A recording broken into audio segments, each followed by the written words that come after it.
L'actualité en direct également ce mercredi matin avec cet appel à témoins, toujours en cours, je vous le disais en titre et on en parle depuis hier.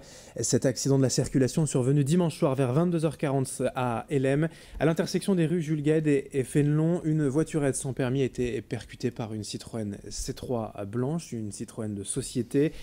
La passagère de cette voiturette sans permis, une dame âgée de 57 ans, est morte quelques instants après, arrivée à l'hôpital des suites de ses blessures. Les 3 individus occupants de la Citroën C3 ont alors pris la fuite. Un mineur âgé de 16 ans a été interpellé tout de même par la police. L'appel à témoins est toujours en cours, 03 62 59 83 91 si vous avez des informations pour en parler ce matin et suivre un peu cet événement. Le maire d'Hellem est en notre compagnie, Frédéric Marchand.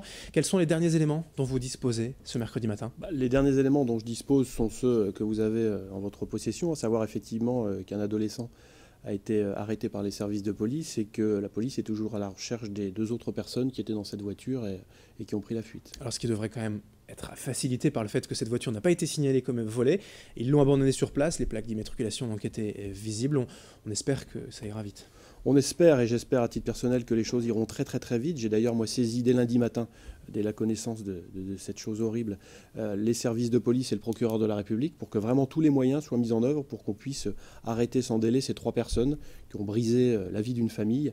Et je pense effectivement, au vu de ce qui s'est passé hier avec cette première interpellation, que les choses vont maintenant aller très vite. Alors pour resituer un peu, le carrefour rue Jules Guesde, rue Fénelon, c'est un carrefour accidentogène, dangereux. C'est un carrefour de ville, j'ai envie de dire classique, avec bien évidemment les difficultés inhérentes à ce genre de réalisation routière. La seule difficulté, et ce qui est le plus insupportable dans cette situation et le plus dramatique, c'est qu'effectivement la voiture a roulé en sens interdit. Et qu'à partir de là, j'ai envie de dire que les passagers de cette voiture n'avaient aucune chance en voyant arriver face à eux des gens qui roulaient en sens interdit, et je suppose à vive allure. Le fait qu'il y ait un mineur, vous l'avez dit, un adolescent de 16 ans, c'est aussi particulièrement choquant. Les faits sont particulièrement choquants, alors mineurs ou non mineurs, ils sont plus que choquants, et donc c'est le sens de l'intervention que j'ai fait auprès du procureur de la République et du commissaire de police pour leur dire que c'est tout à fait ignoble, immonde, inadmissible, et qu'il faut vraiment que les sanctions qui seront prises à l'égard de ceux qui ont brisé la vie de cette famille soient vraiment des sanctions exemplaires, et j'insiste sur la notion d'exemplarité.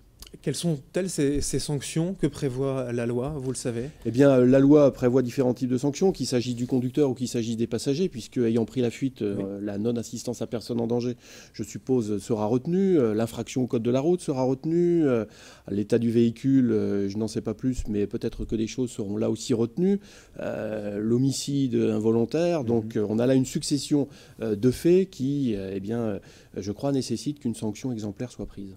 Merci Frédéric Marchand d'être venu ce matin sur ce plateau pour revenir sur ce dramatique accident. L'appel à témoins toujours en cours et je vous le rappelle, le numéro de téléphone mis en place par la brigade des accidents de Lille, 03 62 59 83 91. Merci Frédéric Marchand.